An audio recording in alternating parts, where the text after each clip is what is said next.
এই আজকে কি রান্না করবা? আজকে এই যে মাছের মাথা নিয়েছি, মাছের মাথাগুলো খুলছি, মাছের মাথাটা রান্না করি। মাছের মাথা রান্না করবা? কি হ্যাঁ, দিয়ে রান্না করবা? টমেটো দিয়ে ভুনা ভুনা করি। আচ্ছা চলো করো।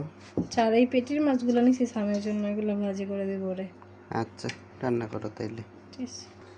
ভিউয়ার্স, মাছগুলো ভাজার জন্য এখন আমি একটু হলুদ এবং লবণ দিয়ে এটাকে ভেজে নিব।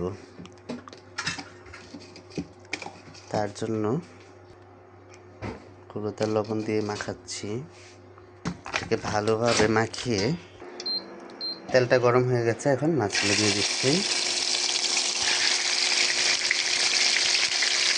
মাছগুলো ভাজার জন্য অপেক্ষা করছি।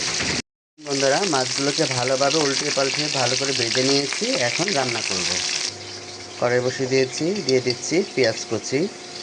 পেঁয়াজটা ভাজা করছি, দিয়ে দিচ্ছি লবণ, দিয়ে দিচ্ছি রসুন বাটা, আদা বাটা, একটু হলুদ, ধনিয়া গুঁড়া,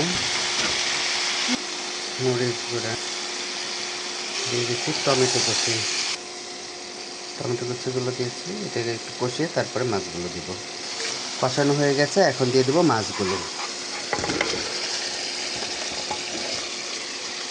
মশলার সাথে ভালো করে মিশিয়ে নিচ্ছি। এখন দিয়ে দিচ্ছি কয়েকটা কাঁচামরিচ। এখন দিয়ে দিচ্ছি একটু ভাজা জিরা গুঁড়া।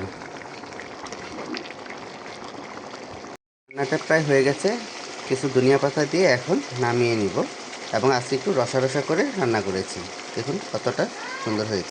দেখুন বন্ধুরা, রান্নাটা কত সুন্দর হয়েছে এবং খেতে খুব টেস্টি হয়েছে।